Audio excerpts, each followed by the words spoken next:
Hello, I'm Jason Hurt with Chariots for Hope, and this is Under the Hood podcast. And I am crazy excited about today because I have an amazing individual, friend, supporter of Chariots for Hope. I can't wait for you to hear this man's testimony, but it's the one, the only Brett Stevens. Welcome, Brett. What's up, man? I'm excited to be here, bro. Man, dude, I'm just so excited. You are a blessing, brother.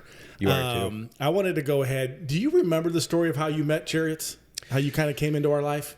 So, well, I met you before Chariots when we were at Christian Brothers, but then I joined a business-to-business networking group here in town after I launched my mobile detailing business. And everybody I talked to, they're like, "Oh, you got to talk to Michelle. You got to talk to Michelle Hurt from Chariots for Hope." I'm like, "Oh yeah, I'm familiar with them. I'm kind of familiar with Chariots and all that stuff." And then, but literally by divine appointment, one day, there was a group within that organization that I wanted to join. I already had really good relationships with like 5 people in there. And we're going around doing introductions. Yeah. And then just from behind me, I hear, "Oh, I'm Michelle with Chariots for Hope." And I'm like, "Oh, yeah, well, there it is. There it is. Now I gotta say hi because everybody's like, you got to meet Michelle." Right. Yeah. Absolutely. I know. I can't remember. And she came home from that network meeting because we had that relationship a long time ago. And then like life, just kind of basically things happen. And I hadn't talking to you for a while. But Michelle came back home and she said, "You're not going to believe who I just saw in the networking group." Like, you remember that amazing man that you used to talk about, Brett Stevens? And we knew your dad. Yeah. And so like, he's in our group. And I'm like, shut up. But you have a business now. Before we get into it, because this podcast is all about restoration and redemption and what Christ can do through, obviously, individuals. And you have one of the most amazing testimonies I know, and I just cannot wait. I know that somebody's going to be blessed and strengthened by it, so I can't wait to dig in. What I'm here to do, man. Come on, brother. Yeah. But your business right now, I want to just kind of highlight you because we're going to get into that at the end. But what do you do right now? So I own an auto care company. It's called Invictus Mobile Auto Care. Invictus is actually Latin for unconquerable. My partner and I have a saying that we not just live our life by, but how we run our business as well, and that's Invictus per Christum solum, which is Latin for unconquerable through Christ alone. So we are very much to how you describe Chariots. Yeah. So we're a secular business that runs off of biblical principle, and that's just how we serve our customers, how we serve our employees, who we have come on the team, and then just how we deal with our finances. Right. How are we building the kingdom of God through entrepreneurship?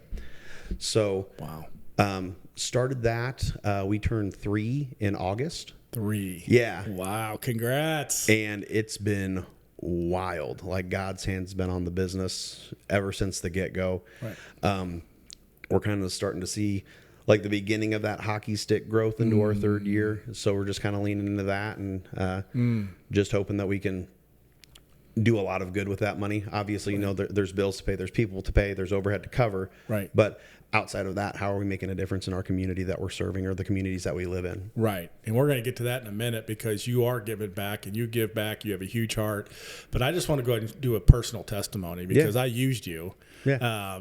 You have multiple services. You want to real quick talk about what you offer? Yeah. So we do, we're just getting ready to launch PPF, paint protection film. It's like your clear bras. It's like the clear protective film you can put over your car. Yep. We do ceramic coating. We do window tinting. We do mobile detailing. But then we'll also do, I just have experience in auto glass. So we'll do like windshield chip repair. And then if somebody wants their oil changed, we'll come out on site and we'll do that for them too. So just kind of an all-encompassing auto care company. Yes, and you got a vision for bigger things too. Yes. So I just know personally, I reached out to you, used you, and I want to say, like, if anybody's interested in any one of those services or needs any one of those services, this is the man. Like, thank you. Today, I think it's harder and harder to find good, honest, amazing customer service centered companies. For sure. And my experience, and I know I'm biased, but I remove that, And I shared this with you, but it was one of the best experiences. I mean, you're just filled with joy and life. Thank you, man. And your communication was clear. You always kept me updated, informed. The product's amazing. I got my windows tinted. Yeah. Is what I had done with you. But first class, and I refer everybody to you. I don't think anybody has come yet. Maybe they have. I don't know. But it's like we're going to start planting those seeds, and people are going to come because they need to experience you. This town is all about referrals. Yep. And I can tell you right now, Brett Stevens is the one to go ahead and get your services done if you need the oil changes and the window tint and all that other stuff that he talked about. But you got an amazing company, and God's going to grow this thing like heck yeah, man. Crazy. I'm here for it. Come on, dude. Yes. I also know this. You're about half the man that when I first met you, you were about half the man you are now. Yeah. You are like a big dude. So share just real quick before we get into your testimony, like you're into powerlifting. Powerlifting. Yeah. So tell me a little bit about that. So I actually stepped into the gym for the first time, like to seriously train. I want to say like 10 years ago. Had no idea what I was doing. All I know is that I had a fantastic doctor that just said he was kind of an old school guy. He like just recently retired, but he was super old school. He was like, you're massively overweight, and if you continue to go down this path, you're going to be on a boatload of medication that I'll give to you if you want to continue living like this. But you got to do something. You got to eat right. You got to exercise. He goes, you got to drink water. He goes, all the simple things that we talk about that nobody really does. Right. He goes, but your health is in a really bad spot. Wow. And this was just coming out of, and I'll get into it later, but this was just coming out of an active addiction. Right. And like being into my first year of recovery. And now my doctor's basically just calling me a big old melted candle, calling me fat. I'm like, thanks for kicking me while I'm down. Trying to figure out how to become human again. Right. And now this. But I stepped into a gym about almost 11 years ago now for the first time. And I just like looked up on YouTube like workout programs and did the typical meathead thing. Got the Arnold Schwarzenegger Encyclopedia of Bodybuilding. Did you really? Oh, dude, that's awesome. Yeah. So my dad was a bodybuilder when I was little, and so that was like he's like the first thing he's like, oh, dude, you got to get the Encyclopedia of Bodybuilding, of course. So I just started messing around in the gym. A good friend of mine did a bodybuilding show. And I was like, you know what? I was like, I've been going into the gym with no real direction. Like, let's try to prep for one of those. And I will tell people, like, I did the calorie deficit. I got fairly lean to where I had like a 4.5 pack, almost a 6 pack, and I was miserable. So I tell people, like, if you got a 6 pack, you're sad. Yeah. So right. But it turns out like my genetics, he's like, I could give you less calories, but that's not going to help anything. He was like, if you want to do a bodybuilding show, you're going to have to take some stuff. And I'm just like, let's not. Right. Because they people that do decide to go down that path, it's a lot of stuff. Right. And that's why you see a lot of those guys on top of drug abuse, unfortunately. Right. Meet early demises. Sure. So I just said, let me kind of calorie back up, put a little bit more weight back on. I'm still staying in the gym anyway. I started doing the powerlifting movements, and I never really heard of powerlifting before or knew what it was, except from my bodybuilding coach, who was also a world champion powerlifter, competed at a world championship level.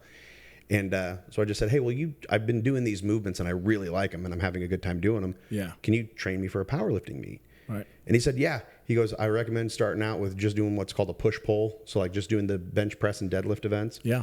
He goes, and then you can kind of start training in for like more of a full meet next time. So I did my first meet when I was 37 years old. Wow. Yeah. When people were already like... They're like retiring at that. Right. Right. That's impressive. But I did my first one at 37, and I had no idea that I was going to fall in love with it the way I did. Right. But after my first meet, I was like hooked. I was like, yeah, we're going to be doing this for a while. Wow. And so I told my coach that, and he goes, well, the guy putting on the meet, I've actually known since I was 12 years old. Yeah. Grew up with his little brother. Wow. And, I told my coach, like, hey, I want to do this, like, seriously. Like, I really enjoyed this. He goes, if you want to run with the big dogs here in town, you got to go over to Justin and train over at Big Iron Gym. And I was just like, cool. I know Justin. I love him already. Wow. So let's make him my powerlifting coach too. Really? And I showed up December. It was like the first Monday in December of 2021. And I just haven't left since, man. Come on, man. And like Justin and his wife Tina, like the how they pour into the team, how they coach, like I owe them so much. Wow. For not just, hey, yeah, they're teaching you powerlifting and they're doing that stuff, but you know, you're together 4 times a week for a few hours a day. Yeah. You know, You're you become building super, super close. Absolutely. And they're family now, man. I love them so much. Wow. Okay, I want to know what's your bet. What do you love? Like, is it bench? Is that your? No, I hate the bench press. Okay, what is it? And Once I hang up the powerlifting stuff, I'm never bench pressing again in my life. I'm just working with dumbbells. I hate the bench press. Do you really? Which is so weird to say because everybody, that was like the first thing, like, how much do you bench? Yeah. My favorite event is the squat. The squat. Mm-hmm. That's my best event. How much? So in competition, I have done 815 pounds. Come on, man. Squat. Yeah. I've done. You need to step it up a little bit. I know a little bit. But we actually just had a competition up in Sioux City a few weeks ago that I didn't do very well at. So we're kind of on the bounce back, on the comeback you did 800 from instead of. I did 815. Wow. And it was a good squat. The judges called it a bad squat, but everybody else outside of them, they're like, there's no way that they could have called that bad. But whatever, you deal with what you deal with. My second and third attempts didn't go well. Bench press went okay, and then I actually aggravated my trap. I sprained my trap this last training cycle. And so I was warming up for the deadlift event, and I could hardly lift 315 off the ground, which is like nothing for like the level that I compete at. Right. And I'm just kind of like, yeah, I'm not going to go out there and make an idiot of myself or hurt myself even further. So I just scratched and called it a day. And I was just like, well, there's one in July. Jeez. We bounce back. We roll. Yeah, you do. Yeah. Yeah. Well, I know this. Yeah. You will remain on my good side. Or I will remain on your good side.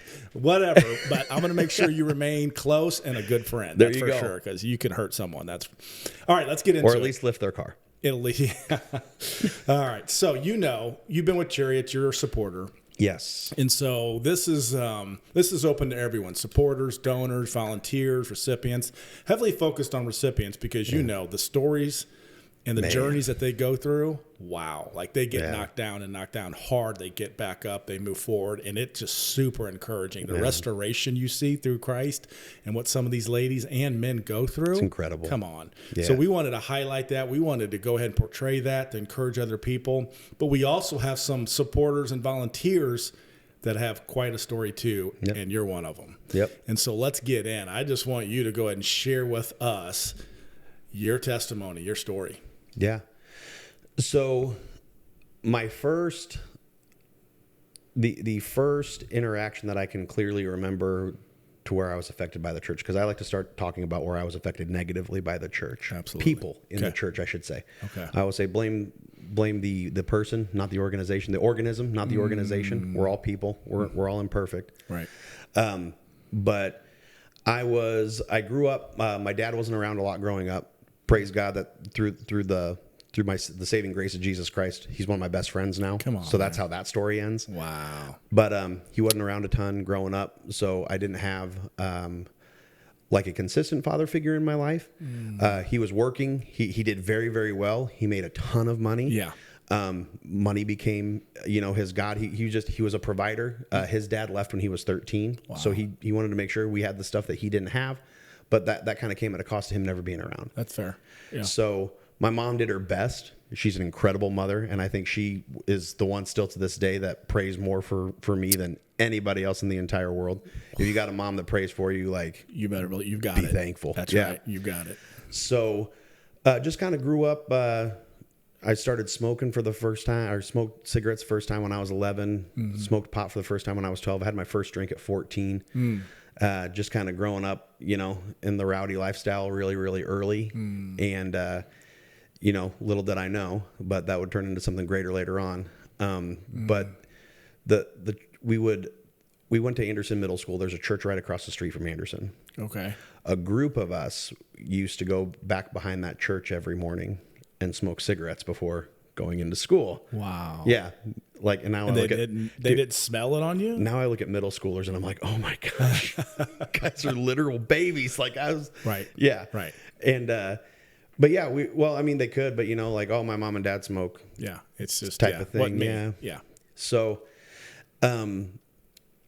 the head pastor there, he started poking his head out, and he would just be like, hey guys, I just want to let you know that, shouldn't be doing this, back behind here. I'm not going to tell anybody on you, but just if you please wouldn't, he goes, and if you please stop putting your cigarette butts out on the ground, put a can here if I'm not, put them in the can, please, if I'm not here.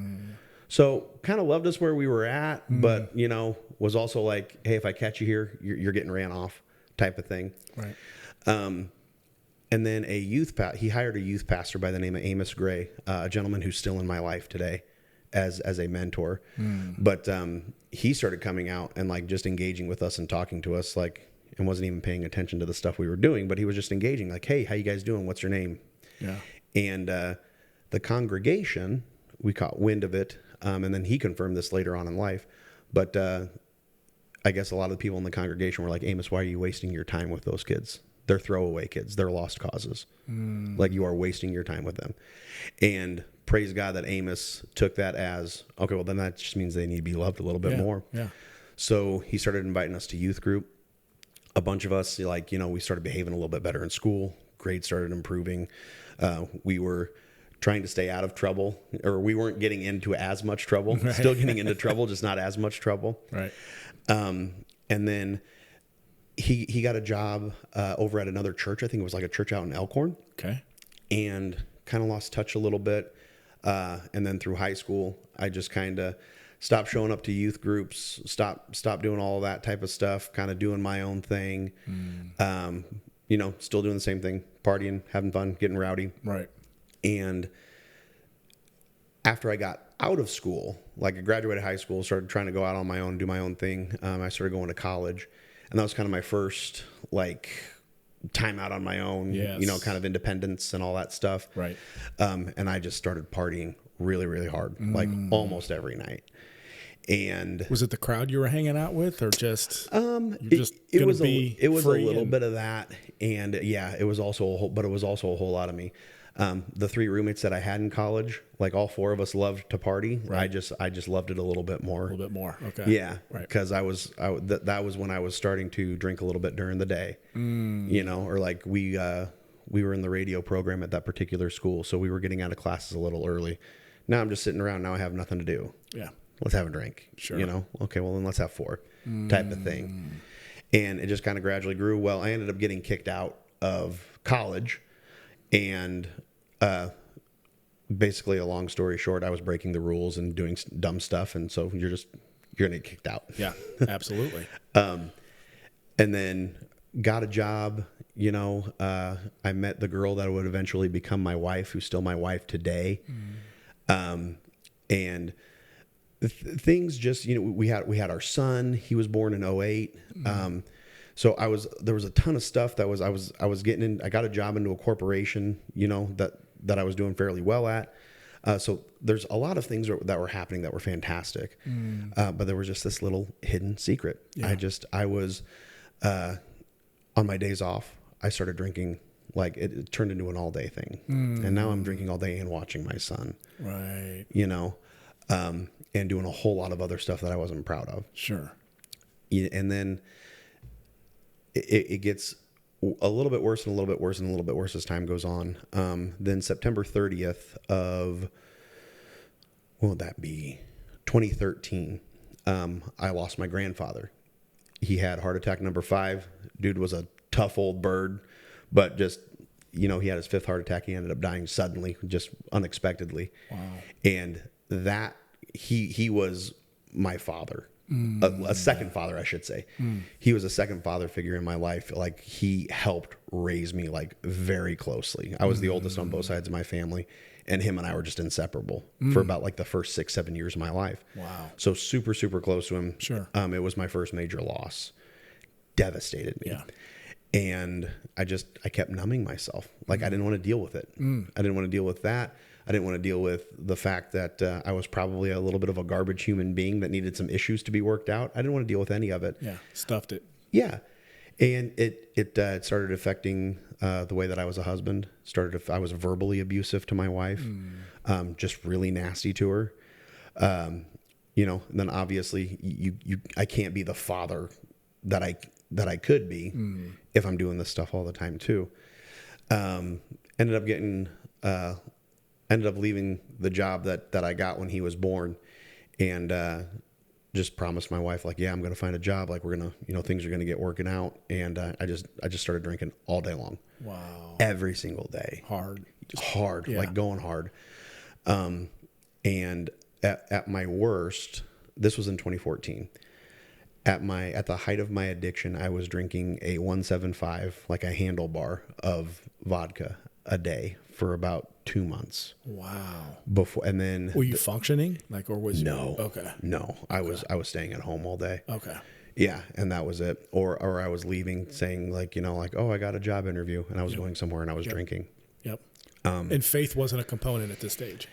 It started to kind of peek in. Okay. And I started praying again. Cause I knew in my deepest being that this was wrong. What I'm doing is wrong.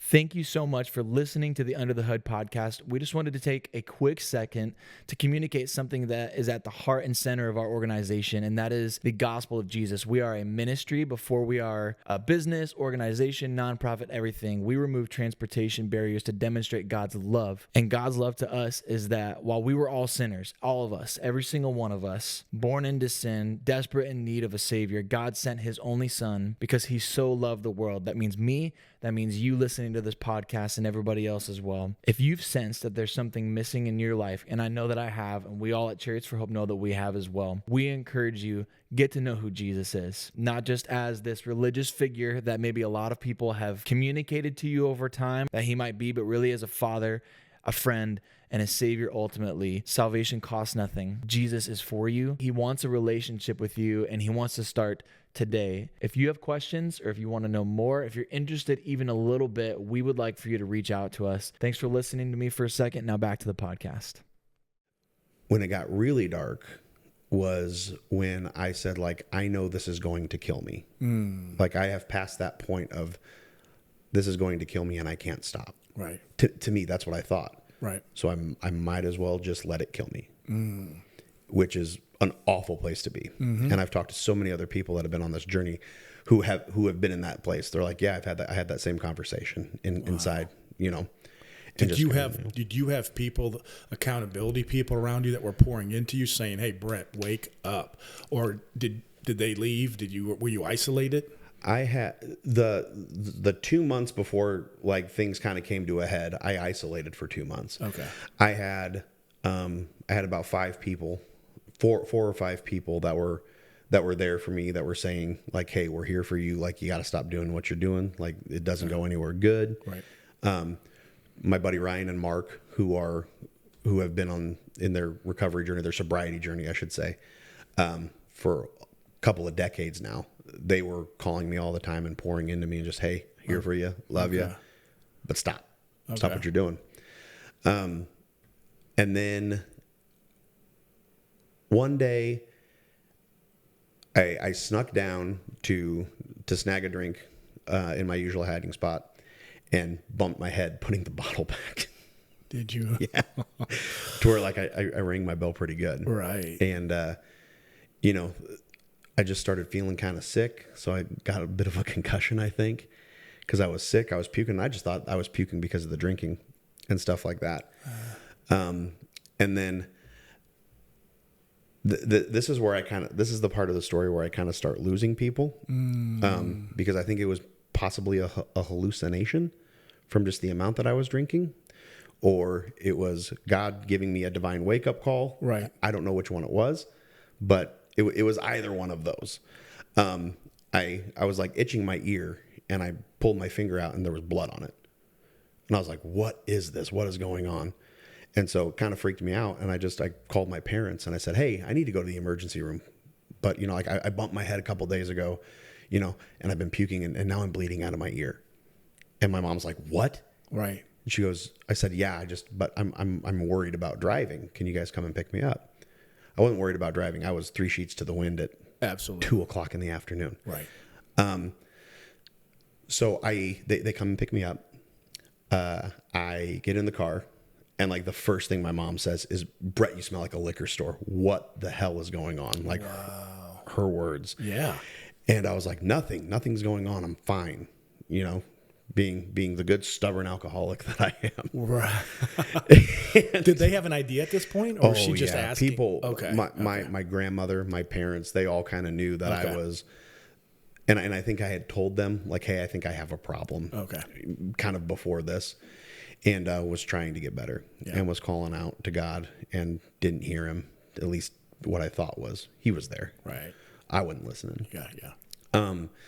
But we're driving to the ER, and my mom's just being a good parent. You know, you got to stop this. This is ruining your life. This is going to kill you. And then she said something about, she goes, are you drinking like this today because of your grandfather? And I go, what are you talking about? She was like, today's the 1-year anniversary of his passing.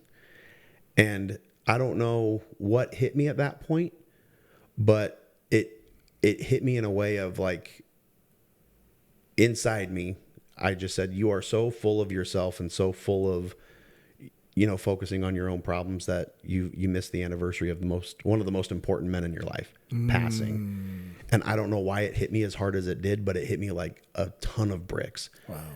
And I just remember on the way to the ER just saying, okay, we got to talk to a doctor about this. I need help. And I need it now. So we got there, and I told the nurses, like, what are you in for? And I was like, I hit my head and I'm a drunk. You did. It's like, that's what I remember saying. Yep. So she goes, okay, like, didn't really. Yeah. And so they took me in to give me an MRI just to check out if anything's going on. And I had told the nurse that was bringing me into the MRI room, like, hey, I was bleeding out of my ear earlier. This is what worried me. Right. And so anyway, got the MRI, and doctor came back in. He was like, we don't see any sign of bleeding. Like, I've looked in your ear and there's nothing. Like, you weren't bleeding. I'm like, I was like, I itched my ear, and I pulled my finger. There was blood on my finger. Like, he goes, there's no evidence of anything. Wow. And I'm like, what? Because I'm like, I'm very certain I saw it. Like, it freaked me out enough to where I'm like, hey, I need to go somewhere. Right. But he goes, yeah, you knocked your head, but there's nothing urgent, nothing, just, he goes, you're probably vomiting from your alcohol consumption, which is the other thing that I want to talk to you about. Wow. And I was like, yeah. He goes, do you want help? And that was the first. He was the first person to actually ask me that question. Really? Do you want help? And I sat there, felt like an eternity. Yeah. And then I just said, yeah. I was like, I need help. And he goes, okay, there's I think 2 or 3 different programs here locally. They're all outpatient programs. So you can like go during the day and then you can come on and go. I said, no. I go, you have to lock me up. Wow. I go, you have to put me somewhere. I was like, if you put me somewhere where I can leave, I'm going to drink. Sure. And he goes, okay. He goes, well, there's a place up in Eagle, Nebraska. It's called Valley Hope. It's a 30-day inpatient program.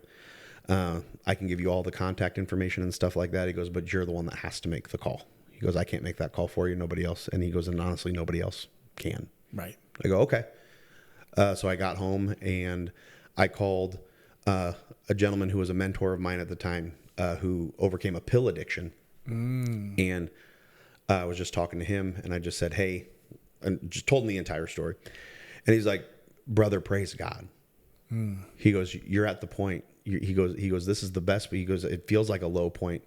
He goes, but this is the best point that you can be at right now. Turning point. Yep. Yeah. And he goes, you need to get up there. He goes, let me know what you need. Let me know what I can do. I'm rooting for you. I'm here for you. He gave me like some book titles, he's like, bring those up, to occupy some of the time. He goes, cause it's probably going to get really boring at some points. Right.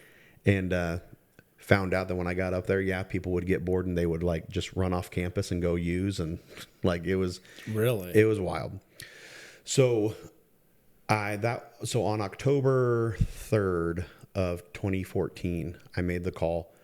October 4th, the night of October 4th, was when I got there, and I drank the entire way up. My dad, when I made the call, I was talking to like an intake nurse, and she's asking me a bunch of questions. She goes, how much are you drinking? Like daily. She goes, are you drinking daily, or how often are you drinking? I said daily. She goes, okay, how much are you having? I was like a 175 of vodka a day. She goes, what? I said, yeah. She goes, okay, well, this is not a free ticket to go out and get blitzed. She goes, but you cannot safely detox by yourself. You'll die. Really? And I was like, what are you talking? Yeah. Yeah. I was like, what do you mean? She goes, that amount of alcohol in your system, like the way your body will react to the detox, like there's a lot of stuff that you have to be monitored. You have to detox safely under medical supervision, or you could die. Wow. What was that, a wake up call for you? Yes. Yeah. So I said, okay. And I hung up. And even though she said this wasn't a free ticket to go get hammered, I took it as that. Yeah. You went and got hammered. Yeah. And, just kind of how the enemy wants to attack you. The night before we left, I woke up and I couldn't breathe. I was having like a pain in my chest. I went to the ER and they chalked it up as an anxiety attack. And I just said, okay. I was like, well, regardless, either way, I need to go up there. Yeah. I need to get up there. Yeah. And just really, really worried. So I drank the entire way up there. My dad took me up there. Wow. And I remember him just being there. That was the very first time I can vividly remember, like, I knew he loved me. I knew my dad loved me. I never doubted that my dad loved me. Sure. But this was the first time that I realized, like, this man would do anything for me. Wow. This man loves me. There's action behind that. Yeah. From your perspective. He held my hand most of the way up there because I was like crying and just a drunk basket case. Right. Right. And he, according to him, and maybe he can tell a bit of a story to you later, but he said he had no idea that I was drinking on the way up there. Really? Because he said he didn't know how serious it was until we got there, and the intake nurse asked me, when was the last time you had a drink? And I said, about 30 minutes ago. And my dad had no idea. Were you hiding it from him? Yeah. Okay. Yeah. Okay. We're really good at deceiving people. Yeah. Alcoholics are. Right. It's one of our hidden talents. Right. Right. So yeah, I got up there and they put me in a room and they just said, hey, you're going to detox. Usually takes people about 3 days to detox. I was in there for 6. I could barely keep food on a fork because of the tremors. I almost went into cardiac arrest. My blood pressure was so high. It was the scariest moment of my life. I was waking up drenched in sweat, like felt like they had to change the sheets almost nightly because I was just in such a bad way. Were you so focused on the alcohol and the struggle of trying to detox, or was faith in this equation at this time? Were you wrestling with God as well? Like, yeah. Are you real? Are you alive? So talk a little bit about that.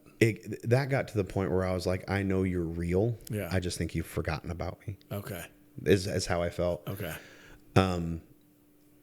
So I finally get out of detox and I'm going through the program. We're going through the routine, it's structured. I'm starting to feel a little better. My eyes are starting to, get a little whiteness back into them. And I'm just, God bless them, but the food there is not the best, but at least they feed you. But like we're eating, so I'm packing on a little bit more pounds, like healthy weight. And one day, the counselor that I was assigned to, had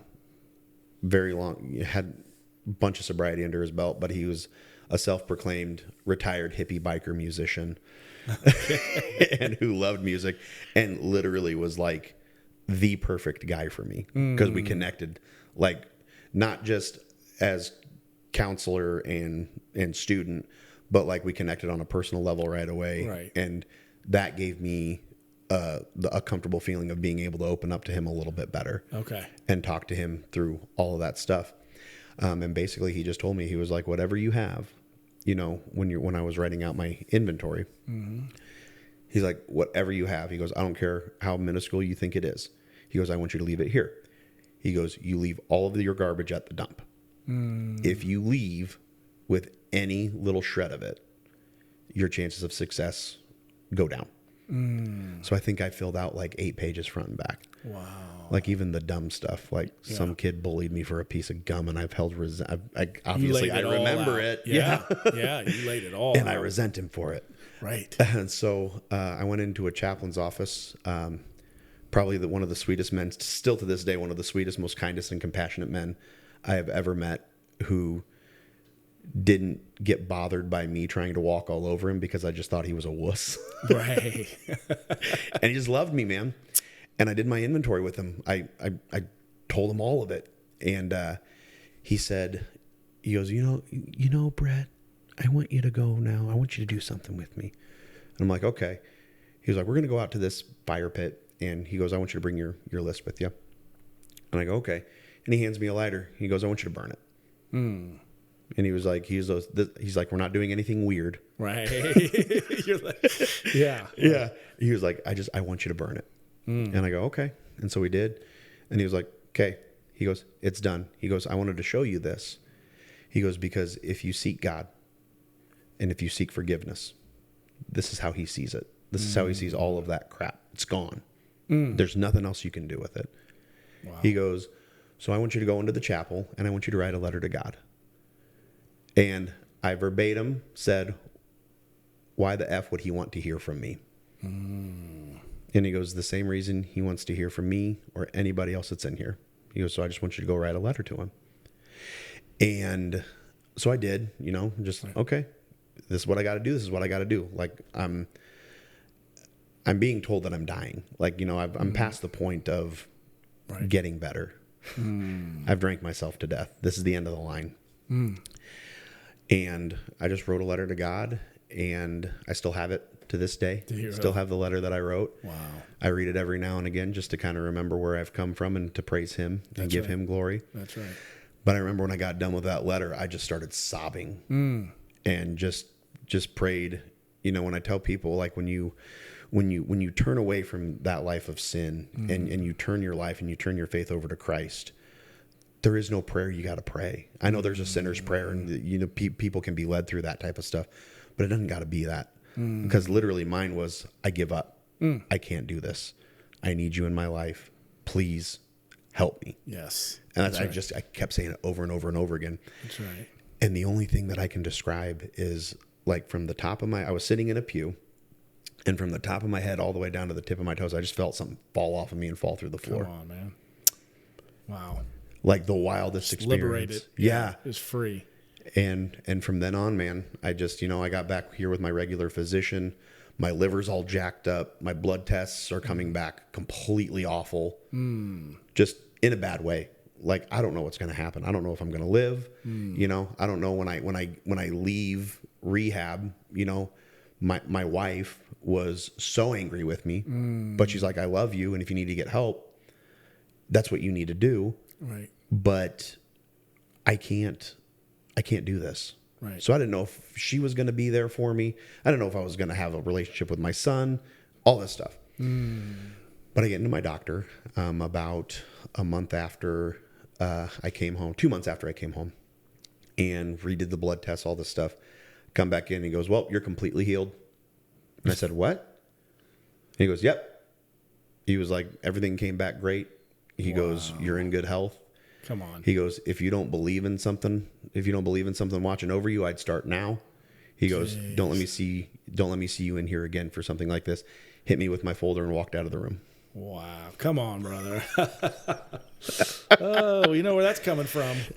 Yes. Divine healing, brother. Dude, I went out into my car and soaked my shirt in tears and was just praying like whatever it is, whatever I need to do for you, I'll do it. Thank you. Right. And that was just, and do I get that right every day? Absolutely not. I'm still on a journey just like everybody else. Sure. But I'm doing what I think is best, and I'm praying for his guidance and just looking to his son, Jesus, man. Come on.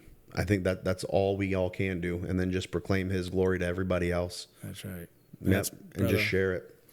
That's powerful. Come on. Thank Yeah, you, man, for being vulnerable, for sharing. I mean, that's what this is all about. That's just complete restoration. And like you said, I love how you said, like, you know, you walked through this, and since then it's not been a bed of roses. It's not been easy. I mean, you're still in a fallen state. We all are. Yep. But you've got that freedom, right? Yep. You've got that liberation, and you can see it from the outside. I mean, I know a lot of people that know you. You can see you're a new creation. Yeah. And you feel that. Yes. And you're bold about your faith, and that's just why we love you, man. It's just Love you guys too, man. Thank you, man, for sharing that. We're gonna wrap this up. Yeah. But this is powerful. I want to kind of just bring it home as far as Chariots. So you're on this new journey, which is having an impact on a lot of people. Whether and I know you know that, but I think there's a lot of others that you don't know, and that's what I love about God and how He works through people. There's going to be some, and I know one of them is us as a team and as a ministry. Yeah.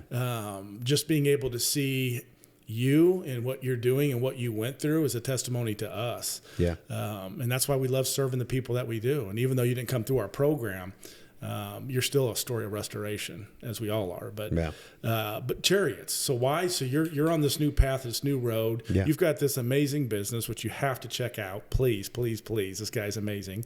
And now you have this heart to give back. Yeah. And you do that in a variety of ways. One of them, you picked Chariots. Why?